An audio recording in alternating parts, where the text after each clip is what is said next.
The Indian Muslims who were at that time at the receiving end of a Christian assault in India. You see, India was in the hands of the Muslims. They were ruling it. They ruled it almost 1,000 years. And the British came with the superior gun power and they snatched power, dominion, rule out of our hands.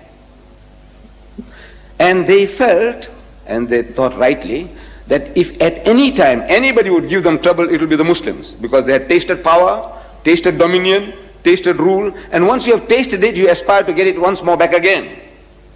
So he said, if we can convert these people, if we can make them to turn the other cheek, we can rule India for 1,000 years. So they started pouring in the missionaries, like frogs in the rainy season, into India. And they started mastering our language and wanting to debate with the Muslims. At first the Muslims were reluctant. These are our rulers now. They have conquered us. And if we debate with them, they might put us in jail, Robben Island, something like that. So he says, man, leave it out. But now since they started learning our language and challenging us in our mother tongue, the Muslims were forced to accept the challenge. And Maulana Abdul Aziz of Delhi, this is I'm reading in the book, which made everything interesting to me, which brought me here. That Maulana Abdul Aziz of Delhi, he was forced to accept the challenge.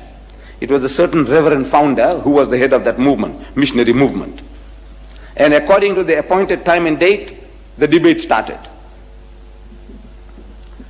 The reverend started the debate with requesting the Maulana. Maulana means our Shaykh or Imam in our language, you see, in the language of the Indian Muslim.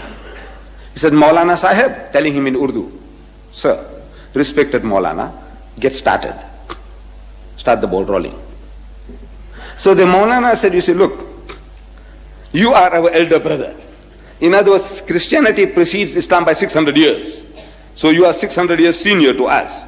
So as such, you have the first preference. Number two, he said, look, you are our guest. No doubt an unwelcome guest, but a guest at that. So as such, again, you have the first preference. So the Reverend was forced to start the debate, and he started with a question. He says, Maulana Sahib, speaking in Urdu, Maulana Sahib, where is your Prophet Muhammad now? So the Maulana, after a pause, he replied that he is in Jannatul Firdaus, in heaven, blessed heaven with God Almighty. Out of that answer came the second question. He said, all right, tell me now, where was he when his grandson Hussein was martyred at Karbala? So the Maulana again thought for a moment, and he again replied, he was still in Jannatul Firdaus, in blessed heaven with God Almighty. Out of that answer came the third question. I'm reading this in the book.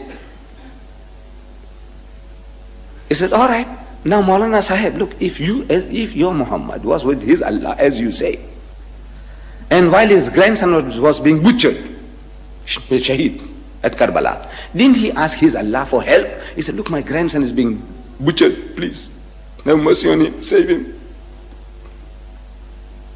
So there was a long pause.